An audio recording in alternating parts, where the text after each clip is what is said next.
Oh, you just lost a lot of progress. That's a deep frustration, a real punch in the gut.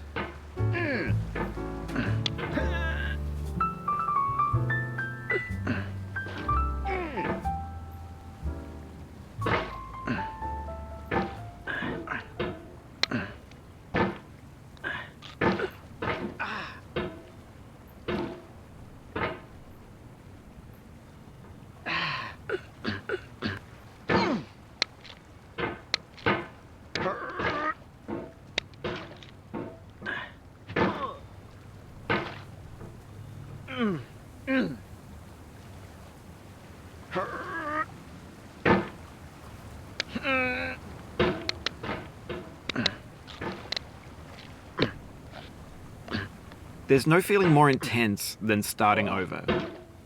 If you deleted your homework the day before it was due, as I have, or if you left your wallet at home and you have to go back after spending an hour in the commute, money at the casino, and then put all your winnings on red but it came up black.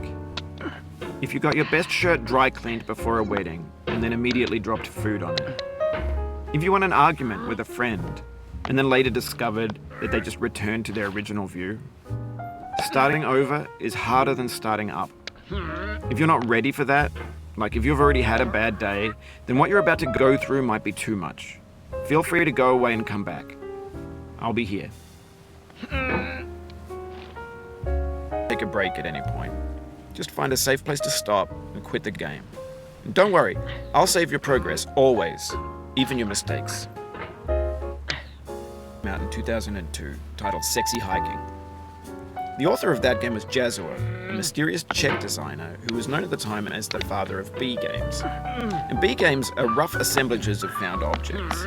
Designers slap them together very quickly and freely, and they're often too rough and unfriendly to gain much of a following. They're built more for the joy of building them than as polished products.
In a certain way, Sexy Hiking is the perfect embodiment of a B game. It's built almost entirely out of found and recycled parts, and it's one of the most unusual and unfriendly games of its time.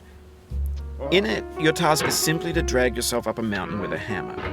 And that act of climbing, in the digital world or in real life, has certain essential properties that give the game its flavour.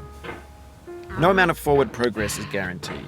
Some cliffs are too sheer or too slippery, and the player is constantly, unremittingly in danger of falling and losing everything.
Anyway, when you start Sexy Hiking, you're standing next to this dead tree that blocks the way to the entire rest of the game.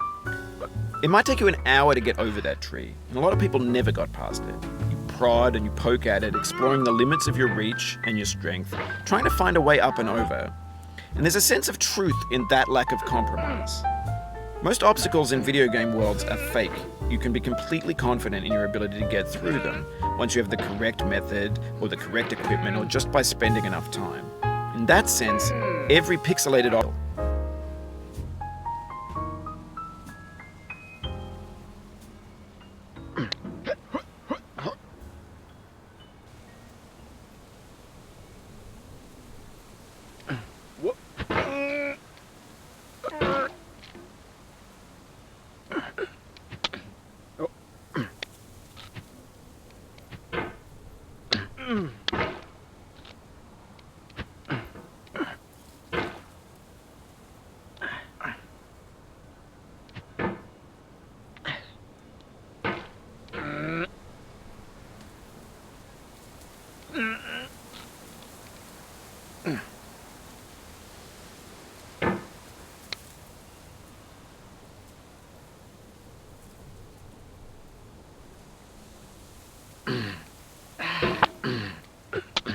The obstacles in sexy hiking are unyielding, and that makes the game uniquely frustrating.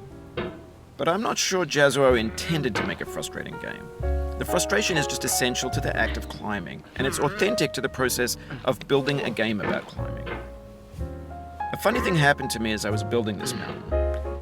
I'd have an idea for a new obstacle, and I'd build it, test it, and it would usually turn out to be unreasonably hard. But I couldn't bring myself to make it easier. It already felt like my inability to get past the new obstacle was my fault as a player rather than as a builder. Imaginary mountains build themselves from our efforts to climb them, and it's our repeated attempts to reach the summit that turns those mountains into something real.